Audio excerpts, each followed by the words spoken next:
Caros amigos, colegas, defensores dos direitos humanos, permita-me que comece por agradecer à Comissão Nacional para os Direitos Humanos portuguesa por promover este importante diálogo e dedicar o último debate neste conjunto dos sessões à salvaguarda dos direitos dos refugiados e dos migrantes durante a pandemia.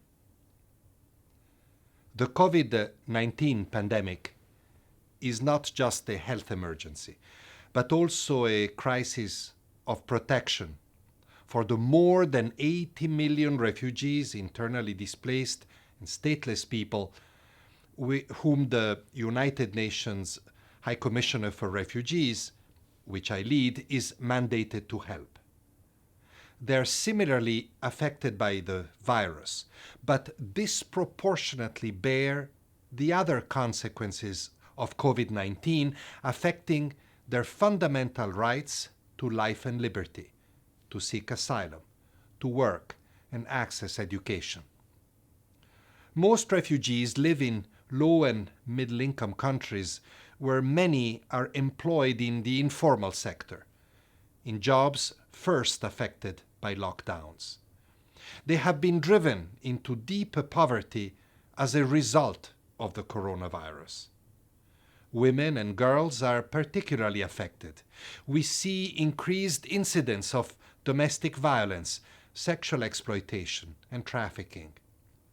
The hard-won gains made over the past years in ensuring the rights of refugees to education are at risk of being dramatically reversed, especially for girls in secondary education, condemning many to a future of unrealized potential. The pandemic has also compromised the right to asylum and access to territory for those fleeing war, persecution, and human rights violations. In order to try to stem the spread of the virus, many countries closed their borders or restricted access to territory. However, with many conflicts continuing, reigniting or starting anew, asylum and international protection are as urgently needed today as ever before. Therefore, legal obligations concerning the right to asylum must be upheld, here in Europe and abroad. UNHCR stands ready to help find practical solutions that both prevent the spread of the virus and ensure continued access to territory and asylum for those who need it. Throughout the pandemic, UNHCR supported states improve and adapt their asylum systems to protect individual asylum seekers and large influxes of people fleeing conflict. Uganda and Sudan have led by example, keeping their borders open to tens of thousands of people fleeing war in the Democratic Republic of Congo and Ethiopia, respectively. There are also positive examples from Europe, where, despite surging infection rates, the majority of European countries have adopted measures that safeguard access to territory while continuing to process asylum applications. Early in the pandemic, Portugal waived border restrictions for asylum seekers and ensured that registered refugees and new arrivals had access to health care and other vital public services. These positive developments should not, however, obscure significant protection challenges that remain.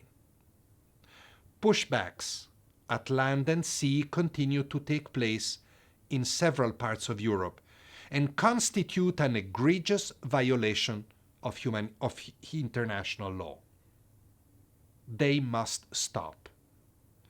Refugee resettlement and access to complementary pathways are life-saving interventions through which solidarity with the big refugee hosting states in the global south is demonstrated.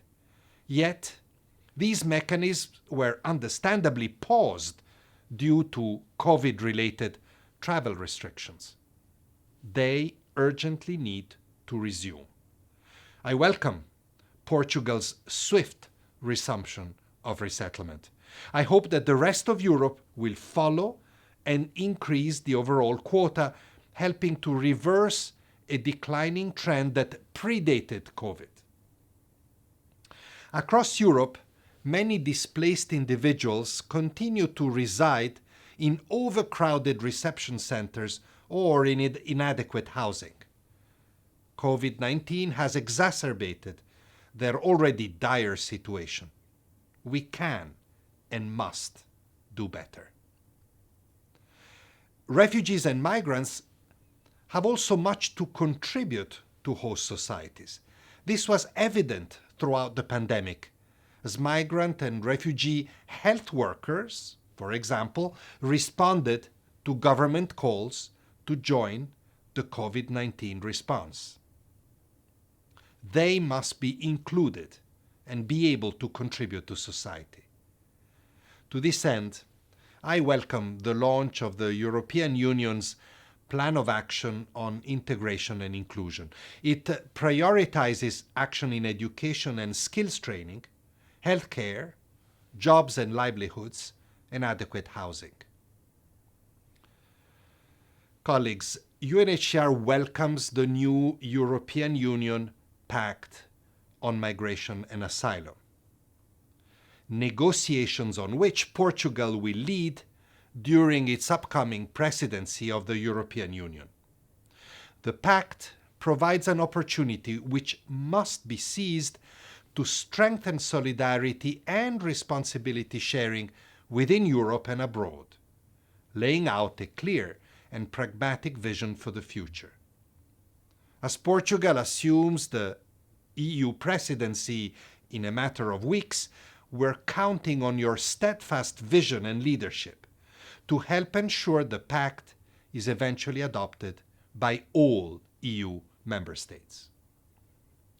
This adoption will not only uphold the necessary legal rights and principles that are at the core of international law and European values, but it will send a clear message that refugee rights matter and that Europe stands in solidarity with refugees and their hosts.